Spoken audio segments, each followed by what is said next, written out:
They laughed at the black waitress serving lunch, then froze when she saved the billionaire's $200 billion deal. It was already afternoon when it all happened. Tiana had just resumed her shift and was ready for the day. Little did she know she would be met with the worst embarrassment of her life, an encounter that would shake her pride, strip her dignity, and yet, somehow, plant the seed for a transformation that would alter her entire existence. She never saw it coming. Before we go further, do ensue to subscribe and also comment where you are watching from. Enjoy the story. She was taking her second order for the day when she saw them walk in. 3 men in tailored suits, sleek watches flashing beneath their cuffs, laughter on their lips before they even reached the booth. The kind of men who didn't need menus. They ordered confidence, power, and the attention of a room wherever they went. Tiana recognized the energy instantly. Wall Street types. The kind that dined on ego and tipped in condescension. She turned slightly, focusing on the elderly couple she was serving, but she could feel their eyes sweep past her like she was furniture. As she made her way toward the kitchen, her gaze flickered to the entrance again, and this time, it froze. Cole Harrington. She recognized him not from news segments or headlines, but from the way every single person in the restaurant stopped for half a breath when he walked in. The billionaire. The empire builder. The man whose signature could make nations move. He didn't come with bodyguards or flash, just a quiet gravity that made everyone either stand taller or shrink. And now, he was being led by the hostess to her section. Tiana's palms felt damp. She straightened her apron and tried not to look like someone who used to dream bigger. Table 9. The hostess whispered, barely containing her awe. Yours. Tiana approached calmly, her pen and pad ready. Cole had already taken a seat. He didn't look up, didn't flinch when she placed the water in front of him. He simply nodded. Would you like a few minutes with the menu? She asked gently. He waved a hand slightly, his eyes still on his phone. Bring the filet. Medium rare. Sparkling water. No lemon. She nodded. Right away. She turned to go, but the table beside him caught the moment and pounced. Look at that. One of the men snorted. Royalty getting served by royalty. His voice oozed sarcasm. Bet she knows exactly how to pair a filet with tap water. The others chuckled. Loudly. Another one leaned in, eyes twinkling with cruelty. You think she knows who that is? Or does she think he's applying for a job in the kitchen too? Tiana heard it. Every word. Every snicker. It wasn't the first time, but something about it landed harder today. Maybe because she hadn't slept well. Maybe because her mother's voice sounded weaker that morning. Maybe because she knew. Deep down, this wasn't what she was made for. But life had cornered her. When her mother's illness took everything, college dreams collapsed into medical bills. The girl who once spoke 6 languages now served pasta specials to hedge fund babies. Still, she didn't let it show. She delivered Harrington's order. He didn't glance at her, but his phone call was heating up. Yes, I said I'd be there, he snapped. No, I don't care if they're uncomfortable waiting. They were supposed to confirm the translator. If we can't get through the call in French, the entire thing folds. Tiana paused, pretending to check her tray, though her ears had caught every word. French. Translator. A high-stakes meeting, about to collapse. Find someone now, Harrington barked into the phone. I didn't fly across the country for this to fall apart. The energy around his table turned tense. His assistant arrived in a hurry, whispering something with visible panic. The billionaire's fingers drummed impatiently on the table, and the men at the neighboring booth leaned in, sensing a shift. Tiana stood by the service station, caught in the tug of impulse. She could walk away, keep her head down, finish her shift, go home to another quiet night in a dimly lit apartment, with her mother sleeping just beyond a cracked bedroom door and unpaid bills staring at her from the kitchen table. Or she could risk it. She wiped her hands on her apron, stepped forward, and said softly, "Excuse me, sir." Cole looked up for the first time, eyebrows lifted. I overheard the translator issue. I speak fluent French. Her voice was even. And Mandarin. I studied international relations before life changed course. There was a moment of absolute stillness. His assistant blinked. The men at the next table stopped mid-laugh, one with a fork halfway to his mouth. Do you? Cole asked. Yes. He studied her, eyes sharp but unreadable. Then, without a word, he pushed the seat opposite him slightly outward. She sat down. They handed her a phone. The line connected to a boardroom across the Atlantic. Bonjour, she began, calm and crisp. Je m'appelle Tiana Brooks. Je suis ici pour faciliter la communication pendant notre réunion d'aujourd'hui. The words rolled out like silk. The restaurant faded. She translated, clarified, corrected. For 20 full minutes, she became the thread that stitched a fraying deal back together. She asked for patience when needed, pushed for precision when required, and adjusted tones so both sides felt heard. When she finally handed the phone back, the French team was smiling, and so was Harrington. He sat back, folded his hands, and said, "Where did you study?" "Columbia." He nodded slowly, then glanced at his assistant. "Get her information. She's not staying here." The men in the next booth hadn't moved, their laughter long gone. Tiana stood up, heart thudding but face composed. She nodded once to Cole and walked away, not to the kitchen, but towards something new. Something that, for the first time in years, felt like hers. The sun had barely cleared the skyline when Tiana unlocked the back door of Eden Grill and slipped inside. The restaurant was still sleepy. Only the soft hum of refrigeration units and the gentle clink of dishes being stacked broke the silence. She tied her apron, brushed a stray curl behind her ear, and began refilling the sugar jars at the coffee station. Her movements were automatic, hands steady, but her mind still swirled with the impossibility of yesterday. Had it really happened? Had she actually sat across from Cole Harrington and saved his billion-dollar deal with nothing more than her words and wits? She shook the thought away. It had happened, but in a world like hers, reality was quick to reassert itself. People like her didn't get callbacks. They got thank yous at best, and then they kept working. Brooks.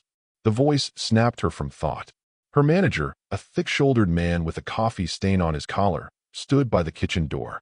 His tone was tight, uncertain. "Office. Now." Tiana wiped her hands and followed him, heart picking up speed. The office was dim, lit only by the morning light slanting through the dusty blinds. She stepped in and froze. Cole Harrington was standing there, alone.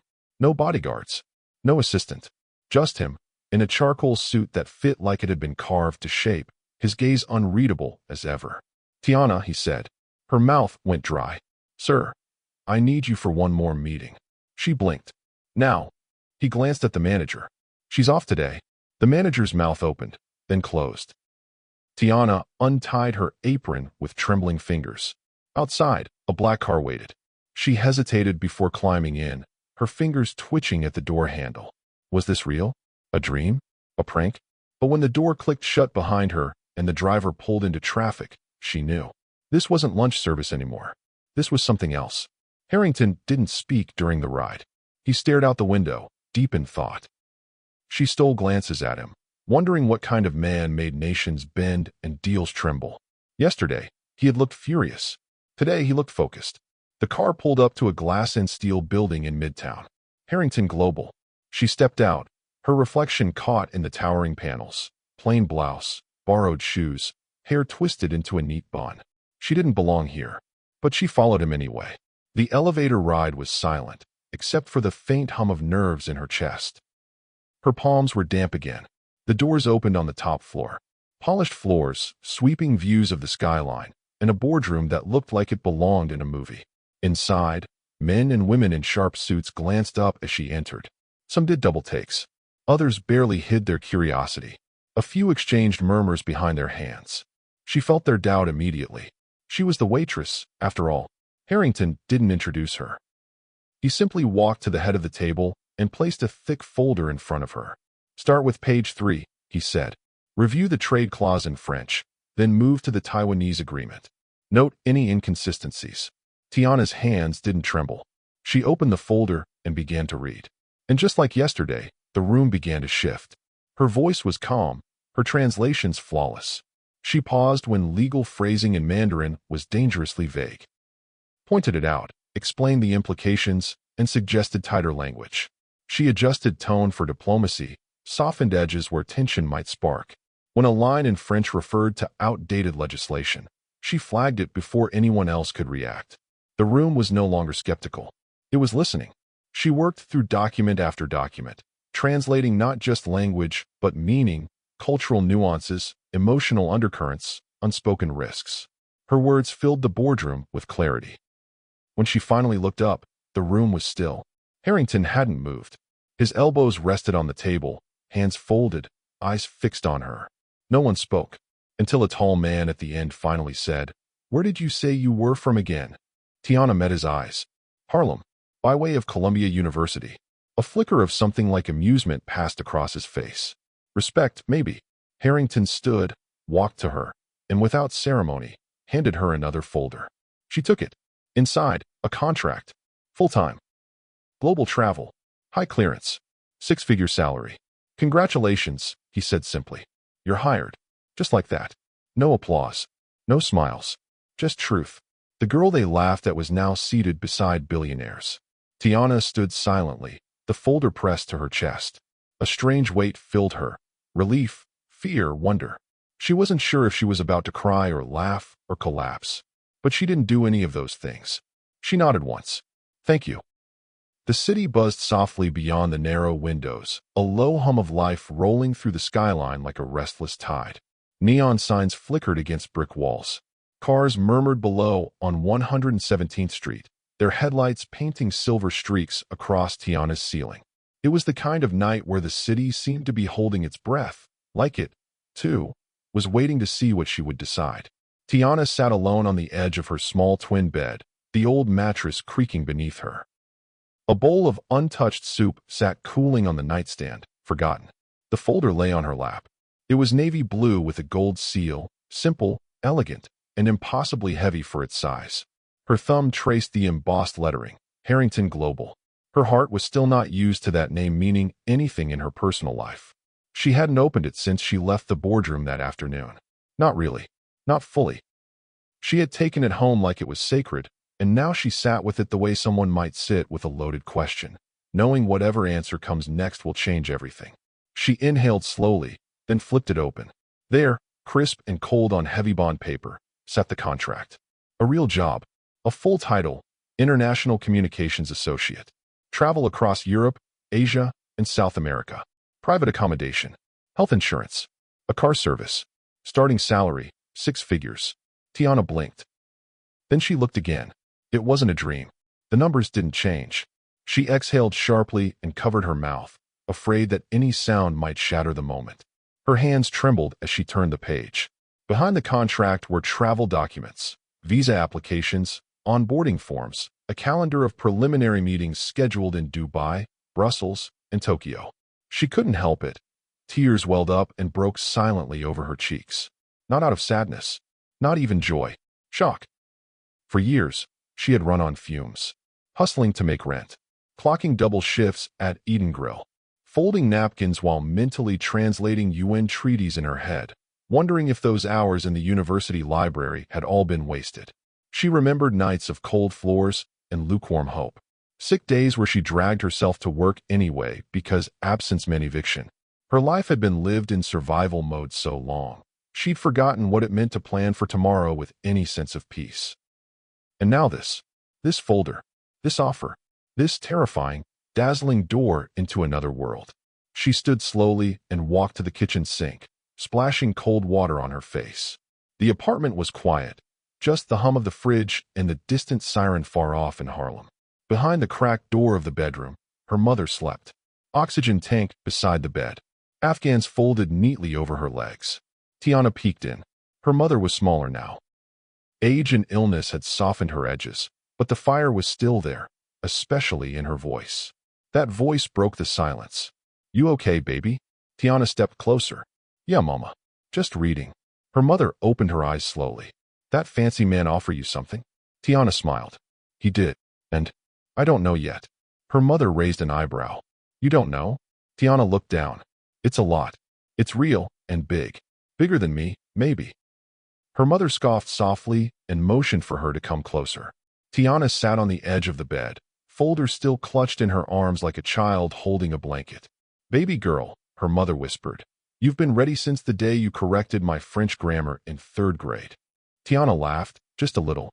Her mother reached out, her frail fingers resting over the folder. "You remember when you was 6 and said you'd be flying around the world making peace?" She nodded. "Well, peace needs you. Those suits don't know nothing about the world you come from. But you do. You got brains, heart, and a whole lot of grace." "I'm scared." Her mother smiled. Of course you are. Good things are scary, but you don't let fear decide your future. Silence stretched between them, thick with memories. Tiana thought about her mother working triple shifts, sacrificing her health to send her to school. She thought about graduation day, when they celebrated with dollar pizza because that's all they could afford. She thought about walking past offices like Harrington Global, always on the outside looking in. Until now. Her mother patted her hand once and whispered, "Go be great, baby." That was all she needed. Tiana stood again, taller now somehow. The folder was no longer terrifying. It was an invitation. Not just into a job, but into the life she'd fought for, bled for, cried for behind closed doors. The world had overlooked her, mocked her, misjudged her, but it had finally opened a door, and she was ready to walk through it. She stepped back into the main room, sat at the kitchen table, and picked up a pen. This time, her fingers didn't tremble. She signed. The doors to Harrington Global slid open with a low hush, and Tiana Brooks stepped inside. Not as a server with an apron and weary smile, but as something else entirely. A specialist. She moved past the marble reception with quiet composure, her new heels ticking gently across the polished floors.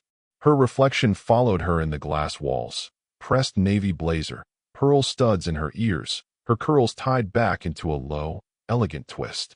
Her badge hung neatly from a leather lanyard around her neck. Tiana Brooks, International Communications Specialist.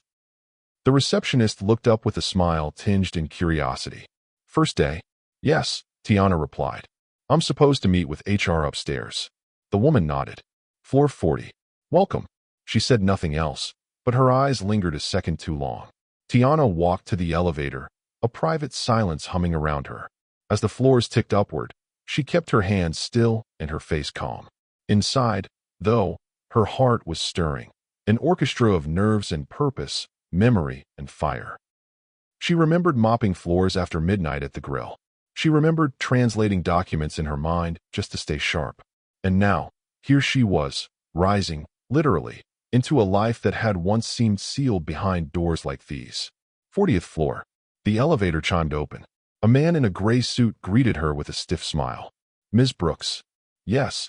I'm Martin, HR liaison. Come this way. She followed him through a corridor of glass and light. Offices curved along the edge like puzzle pieces fitted into the skyline. Some doors were open, heads turned. Conversations dipped as she passed. She caught it. The flicker of brows, the whispered questions. Who is she? Why her? Martin stopped in front of a corner office, glass-walled, sunlit, with a sweeping view of Manhattan. This will be yours, he said, stepping aside. Tiana blinked. Mine? Yes. You're high-level personnel now. Translation lead for all global meetings under Harrington's travel docket. You'll be joining him next month in Zurich, then Dubai. He handed her a keycard and walked away.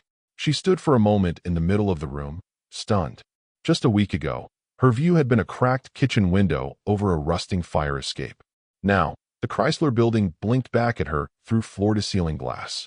She placed her folder on the desk, sat in the leather chair. It smelled new. She should have felt like an imposter. But strangely, she didn't. She belonged here. Her calendar was already full. 2 meetings before noon.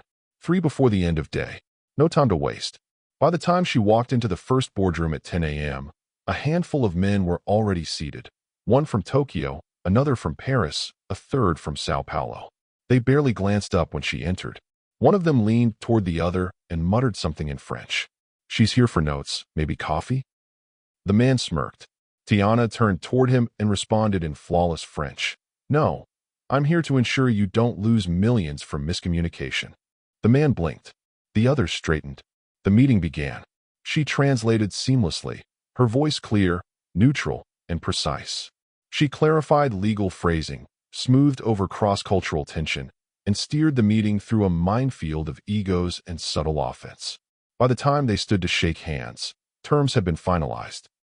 No one asked her to pour coffee. In the second meeting, a woman from Seoul needed clarification on a technology partnership. Tiana not only translated, she summarized previous contracts, spotted a clause that would have violated trade protocol, and proposed a revision that made everyone at the table nod. By noon, she had done more than anyone expected, which was exactly the point. The hallways began to shift around her. People who had passed her with blank expressions now paused, nodded. One man, Harold, she remembered, stammered through a compliment that sounded more surprised than respectful. You're really fluent in Mandarin? And French? And that's impressive, he said, eyes wide like she had grown a second head. Tiana smiled politely. Yes, I've been fluent for years. The unspoken words hovered in the silence. But you were just a waitress. By mid-afternoon, she had caught 2 more contract errors, redirected an assistant who tried to dismiss her from a conference call, and handled a tense dispute between Spanish investors with the composure of someone twice her title's weight. But it wasn't smooth sailing. Whispers still followed her. One woman on the 42nd floor referred to her as Cole's pet project. Another called her a diversity headline. Even the praise stung sometimes. Comments like, so well-spoken. Or, you're a lot more polished than I expected. Compliments dipped in disbelief. Still, she pressed on. Every room she entered, every eye that watched, she reminded herself of her truth. She wasn't a miracle. She was a product of discipline, of survival, of tenacity. She had earned this. When she stepped back into her office that evening, the sun was painting streaks of orange across the skyline. She stood at the window for a long moment, watching the light fall across the city she once knew only from the sidewalk. She had translated her way through life for years, language to paycheck, hardship to grace. Now, finally, people were listening, not just to her words, but to her. She wasn't just the black waitress anymore. She was the woman who could speak to nations and be heard. Weeks passed. Tiana's brilliance became impossible to ignore, but not everyone celebrated. A senior executive, threatened by her rise, began undermining her work, altering translations, questioning her decisions. The pressure was immense. She considered quitting, but then she remembered the laughter, the mocking faces, her mother's eyes. She stayed late one night, double-checking documents, logging every error. At the next board review, she laid out her case, not with anger, but with facts. Harrington listened. The executive was quietly removed, and Tiana's influence only deepened. The jet hummed steadily beneath Tiana's heels as she stood in the aisle, reviewing the cultural briefing notes for Seoul. Outside the window, clouds rolled like soft mountains. Beside her sat a diplomatic attaché from Geneva, across from her an executive from Harrington's tech division. All of them listened as she clarified a gesture that would have been interpreted as offensive in a meeting later that afternoon. No one questioned her authority anymore. Her passport, once empty and untouched, was now heavy with stamps. Zurich, Doha, Lagos, Kyoto, Amsterdam. Her title read, Chief Translator and Cultural Advisor to Harrington Global. But that was only the beginning. Tiana no longer simply walked into rooms. She commanded them.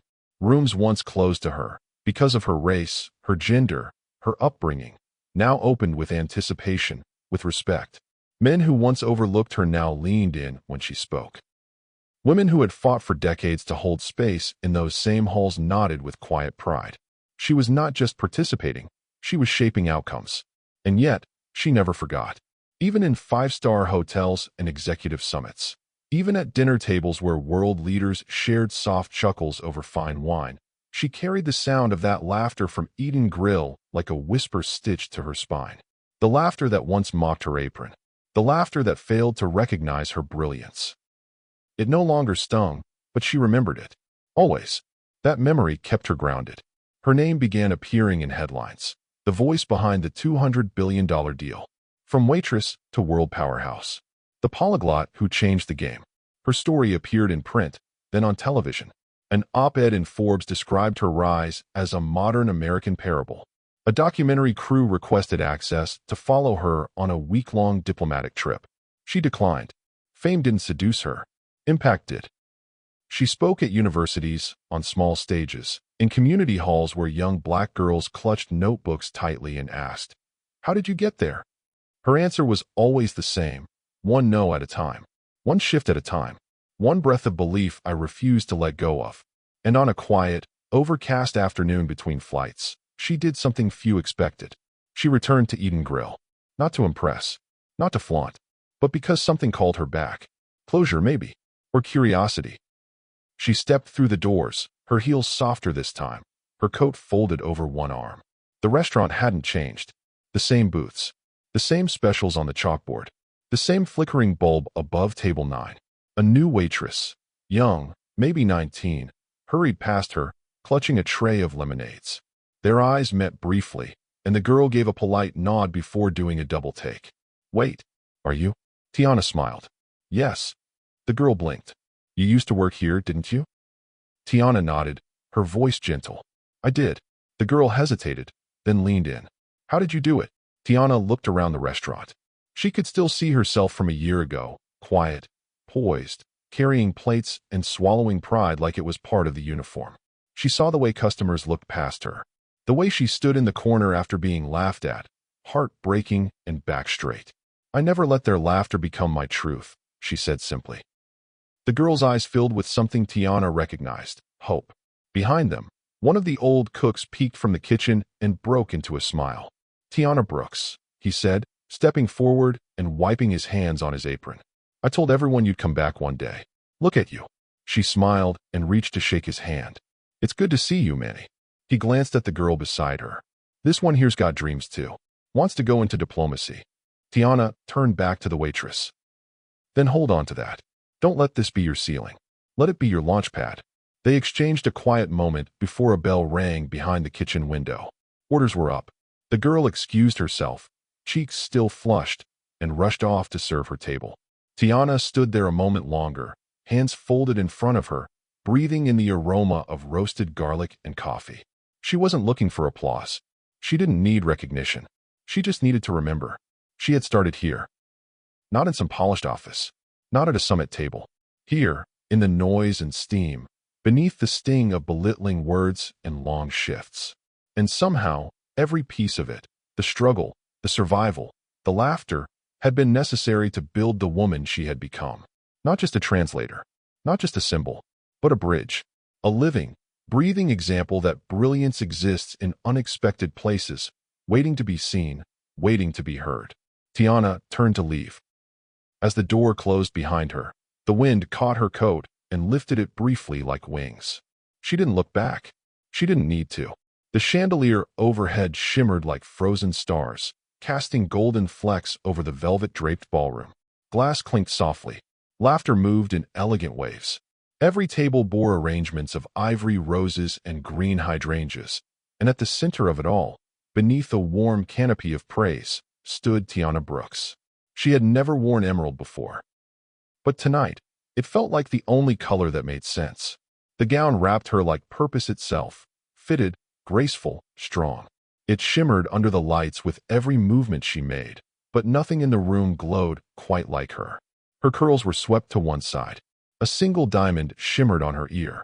She wasn't adorned in excess, only in tension. And beside her, Cole Harrington stood tall.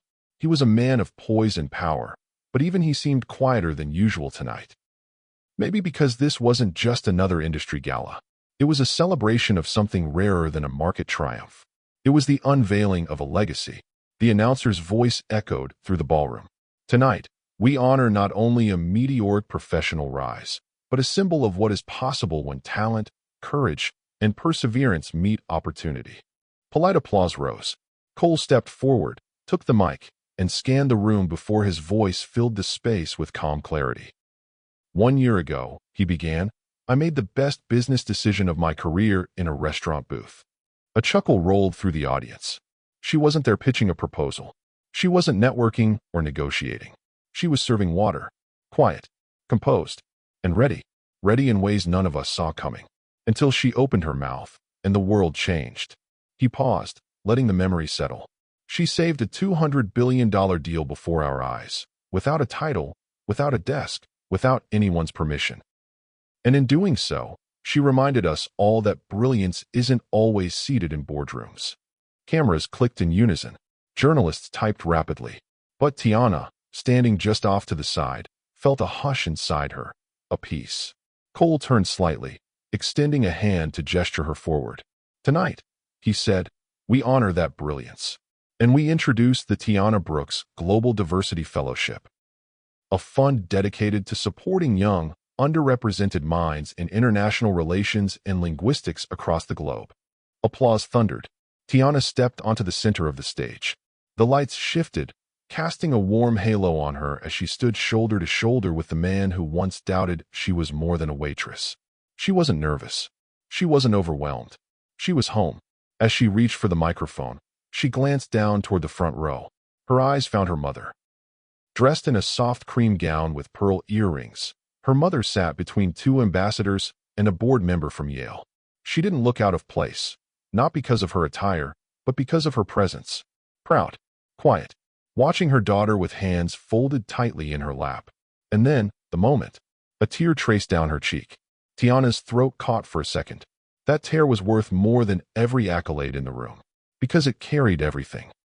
Late-night prayers, unpaid bills, whispered affirmations when the world said no. It was the soundless echo of decades of sacrifice. Tiana gripped the microphone, took a breath, and began. Thank you, not just for the honor, but for seeing me. The room hushed. Phones lowered. Heads tilted to listen. I was once the girl wiping menus and memorizing legal clauses on her lunch break. I was the girl no one expected anything from.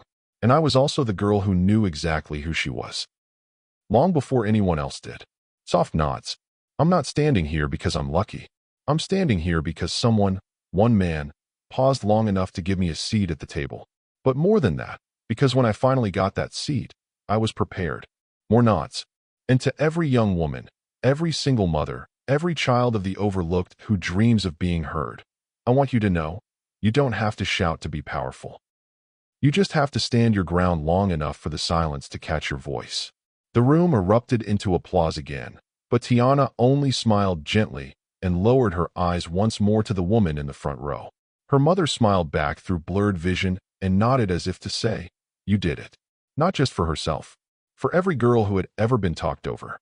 Every woman who had ever had to work twice as hard for half the credit. Every person who had ever been mistaken for invisible. As the evening stretched on, reporters clamored for interviews. Investors shook her hand. University deans asked to host her as a speaker. But the moment she treasured most came quietly. A young girl, no more than 13, glasses sliding down her nose, approached her after the event. Her voice trembled. Miss Brooks, I speak Spanish and Arabic, and I want to work in peace studies one day. Tiana crouched slightly to meet her eyes. Then you will. Start now. Read everything. Write more. Practice every day. The world doesn't know it yet, but it needs your voice. The girl smiled. And just like that, a seed was planted. Tiana stood once more, looked around the ballroom, and exhaled. Her story wasn't just a rise. It was a revelation. If you enjoyed this inspiring story of Tiana Brooks and her incredible rise from waitress to world-renowned translator, don't forget to like, share, and subscribe. We'd love to hear what you think about her journey, the role of Cole Harrington, and how it all ended. Drop your thoughts in the comments and rate this story on a scale of 1 to 10. Also, let us know where in the world you're watching from. We always appreciate our global community.